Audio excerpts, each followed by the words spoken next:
Hi friends, வணக்கம். இன்றைக்கி நம்ம வீடியோவில் 1 கிலோ பூண்டானாலும் 10 நிமிஷத்தில் அசால்ட்டாக கஷ்டப்படாமல் ஈஸியாக பூண்டை தோல் தனியாக பூண்டு தனியாக எப்படி எடுக்கிறது அப்படின்னு ஒரு சின்ன டிப்ஸும், அதுக்கப்புறம் இந்த பூண்டை வச்சு நம்ம பூண்டு கருவேப்பிலை குழம்பு எப்படி செய்யலாம் அப்படின்றத பற்றியும் இந்த வீடியோவில் பார்க்க போகிறோம். ஃபுல்லாக வீடியோ பாருங்கள். உங்களுக்கு பிடிச்சிருந்தா ஒரு லைக் மட்டும் கொடுத்துருங்க. நான் தேவையான அளவு பூண்டு மட்டும் தான் எடுத்திருக்கேன். ஒரு 1/4 கிலோ அளவு இருக்கும். இதை நம்ம இந்த மாதிரி இஞ்சி இடிக்கிறத வச்சு லைட்டாக தட்டிட்டு தனித்தனி பூண்டாக நம்ம எடுத்து வச்சுக்கலாம். இப்போ எடுத்து வச்ச 1/4 கிலோ பூண்டை நான் ஒரு பாத்திரத்தில் சேர்த்துக்கிறேன். இப்போ நம்ம ஸ்டவ்வில் ஒரு வெதன்னு நம்ம தண்ணி வச்சுக்கலாம். நீங்கள் ரொம்ப கொதிக்க வைக்க தேவையில்லை, லைட்டாக சூடு இருந்தால் போதும். அப்படி இல்லைனா கூட இப்போ அடிக்கிற வெயிலுக்கு குழாலேயே நல்ல சூடாக தான் வருது தண்ணி. அந்த தண்ணியை கூட நீங்கள் பூண்டு முங்குற அளவுக்கு ஊற்றி வச்சுட்டு ஒரு 1/2 hour அப்படியே விட்டுட்டு அதுக்கப்புறம் நீங்கள் பூண்டை எடுத்து ஒரு பூண்டாக எடுத்து லைட்டாக நீங்கள் அழுத்துனீங்கனாலுமே பூண்டு தனியாக தோல் தனியாக ஈஸியாகவே வந்துடும். நம்ம எவ்வளோ பூண்டு இருந்தாலும் அசால்ட்டாக நம்ம உரிச்சிடலாம். உங்கள் வீட்டில் ஏதாவது விசேஷ நாளாக இருந்தது, அப்போ அதிகமாக பூண்டு தேவைப்படுதுன்னா நீங்கள் இந்த மெத்தடை ஃபாலோ பண்ணலாம். பூண்டு ஊறுக்காய் நம்ம செய்ய போகிறோம். அதுக்கப்புறம் நம்ம வீட்டுக்கே ஒரு வாரத்துக்கு தேவையான பூண்டை இந்த மாதிரி உரித்து ஃப்ரிட்ஜில் வச்சுக்கிட்டு நம்ம சமைக்கும்போது டக்குன்னு எடுத்து சமைச்சிக்கலாம். இந்த டிப்ஸ் உங்களுக்கு கண்டிப்பாக யூஸ்ஃபுல்லாக இருக்கும்னு நினைக்கிறேன். அடுத்தது நம்ம பூண்டு கருவேப்பிலை குழம்பு எப்படி செய்கிறதுன்னு பார்க்கலாம். நான் ஒரு 2 கைப்பிடி அளவு கருவேப்பிலையை நல்லா கழுவிட்டு ஈரம் இல்லாமல் எடுத்து வச்சுருக்கேன். இப்போ நம்ம ஸ்டவ்வை பற்ற வச்சு ஒரு சட்டி வச்சுட்டு அதில் இந்த ஒரு 2 கைப்பிடி அளவு கருவேப்பிலையை சேர்த்து நம்ம நல்லா வதக்கி விட்டுக்கலாம்.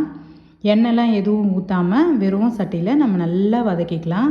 அது நல்லா முறுமுறுன்னு நல்லா வதங்கி வந்த உடனே நம்ம ஸ்டவ்வை ஆஃப் பண்ணிவிட்டு வேறு தட்டுக்கு மாற்றிட்டு அது நல்லா சூடு ஆறுனதும் நம்ம மிக்ஸி ஜாரில் சேர்த்து நல்லா பொடி பண்ணி ரெடி பண்ணி வச்சுக்கலாம். கருவேப்பிலை ரொம்பவே உடம்புக்கு நல்லது. இது குழம்புல மிக்ஸ் பண்ணி நம்ம சாப்பிட்றதுனால கருவேப்பிலை இருக்கிறதே தெரியாது. எல்லாருமே அப்படியே சாப்பிட்ருவாங்க. நீங்கள் வெறும் கருவேப்பிலையை போட்டிங்கன்னா அதை தூக்கி போட்டுட்டு சாப்பிடுவாங்க. இந்த மாதிரி பொடி பண்ணி நீங்கள் கருவேப்பிலை சேர்த்துக்கிட்டிங்கன்னா ஈஸியாகவே சாப்பிட்ருவாங்க. இப்போ கருவேப்பிலை நல்லாவே வறுபட்டுடுச்சு. அதை வேறு தட்டுக்கு நான் மாற்றி வச்சுட்டு அதே சட்டியில் நான் கொஞ்சமாக எண்ணெய் ஊற்றிக்கிறேன். எண்ணெய் நல்லா சூடானதோ 1 ஸ்பூன் அளவு கடுகு, 1 ஸ்பூன் அளவுக்கு வெந்தயம், 1 ஸ்பூன் மிளகு, 1 ஸ்பூன் சீரகம், இது எல்லாத்தையும் ஒன்றாவே சேர்த்து நம்ம நல்லா அதை பொரிய விடலாம். அது நல்லா பொரிஞ்ச உடனே நம்ம உரித்து வச்ச பூண்டை நல்லா ஒரு கைப்பிடி அளவுக்கு நான் எடுத்து போட்டுக்கிறேன். போட்டு நம்ம நல்லா வதக்கி விட்டுக்கலாம்.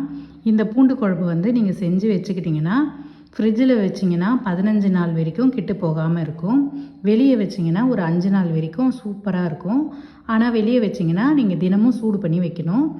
இந்த குழம்பு செம்ம டேஸ்ட்டாக இருக்கும். கண்டிப்பாக ட்ரை பண்ணி பாருங்கள். இப்போ பூண்டை சேர்த்து நான் ஒரு வதக்கிட்டு இது கூடவே நான் சின்ன வெங்காயத்தை ஒரு கைப்பிடி அளவு தோல் உரித்து எடுத்து வச்சுருக்கேன். அதையும் சேர்த்து நம்ம நல்லா வதக்கிக்கலாம். இது கூடவே ஒரு 5 காஞ்ச மிளகாவையும் சேர்த்து நல்லா வதக்கிக்கலாம். சிம்மில் வச்சுட்டு தீயை விடாமல் நல்லா அந்த கலர் பொன்னிறம் வர்ற வரைக்கும் நல்லா வதக்கி விட்டுக்கலாம். இந்த குழம்பு நீங்கள் இட்லி, தோசை, சப்பாத்தி, பூரி, ஒயிட் ரைஸுக்கெலாம் அட்டகாசமாக இருக்கும். எல்லாத்துக்குமே சூப்பராக இருக்கும். இப்போ நம்ம சேர்த்த பூண்டு வெங்காயம் எல்லாமே நல்லா வதங்கிடுச்சு. நம்ம கருவேப்பிலையை வறுத்து வச்சுருந்தோம் இல்லையா, அதை நல்லா நான் பொடி பண்ணி வச்சுருக்கேன். அதையும் சேர்த்து நம்ம நல்லா வதக்கி விட்டுக்கலாம். ஒரு 2 நிமிஷத்துக்கு நல்லா வதங்கட்டும். அதுக்கப்புறம் நான் ஒரு பெரிய சைஸ் தக்காளி ஒரு 2 எடுத்து மிக்சியில் கொரகொரப்பாக அரைச்சி வச்சுருக்கேன். அதையும் சேர்த்து நம்ம நல்லா வதக்கி விட்டுக்கலாம். இந்த தக்காளியோட பச்சை வாசனைலாம் போகட்டும். சிம்மில் வச்சே வதக்கி விடுங்க, ஏன்னா சட்டி ரொம்ப சூடாக இருக்கும். அதனால் இப்போ இது நல்லாவே வதங்கிடுச்சு. நான் வீட்டில் அரைச்ச மிளகாத்தூள் தான் இது, குழம்பு மிளகாத்தூள். இது நான் ஒரு 3 ஸ்பூன் அளவுக்கு நான் சேர்த்துக்கிறேன். உங்களுக்கு நீங்கள் காரத்துக்கு ஏற்ற மாதிரி நீங்கள் சேர்த்துக்கோங்க. அதுக்கப்புறம் தேவையான அளவு கல்லுப்பு சேர்த்து நம்ம நல்லா வதக்கி விட்டுக்கலாம். அதுக்கப்புறம் நான் ஒரு எலுமிச்சப்பழ சைஸ் அளவுக்கு புளியை ஒரு டம்ளர் தண்ணியில் ஊற வச்சுருக்கேன். அதையும் நல்லா கரைச்சிட்டு அந்த வெடிகட்டிட்டு நீங்கள் அந்த தண்ணியை ஊற்றிக்கலாம். புளி வந்து கம்மியாகவே போடுங்க. தக்காளி வந்து நம்ம கொஞ்சம் ஜாஸ்தியாக போட்டுட்ருக்கோம், அதனால் புளி வந்து கம்மியாகவே இருக்கட்டும். இப்போ நம்ம புளி தண்ணி ஊற்றிட்டு நல்லா கலந்து கொடுத்துட்டு இது நல்லா கொதித்து எண்ணெய் பிரிஞ்சு வர்ற வரைக்கும் வெயிட் பண்ணலாம்.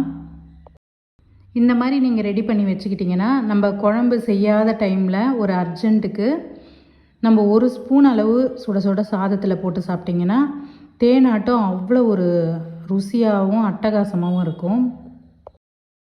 இப்போ இந்த குழம்பு வந்து நம்மளுக்கு நல்லா திக்காக சுண்டி எண்ணெய்லாம் பிரிஞ்சு வந்துடுச்சு பாருங்கள். இந்த டைமில் நம்ம வந்து ஒரு அரை ஸ்பூன் அளவுக்கு நீங்கள் வந்து வெல்லம் சேர்த்துக்கலாம். நாட்டு சர்க்கரை எதுனாலும் நீங்கள் சேர்த்துக்கலாம். ஆனால் நீங்கள் வெல்லம் சேர்க்குறதுனால டேஸ்ட்டு செம்மையாக இருக்கும். கண்டிப்பாக ட்ரை பண்ணி பாருங்கள். இப்போ நம்மளுக்கு சுவையான பூண்டு கருவேப்பிலை குழம்பு ரெடி ஆயிடுச்சு.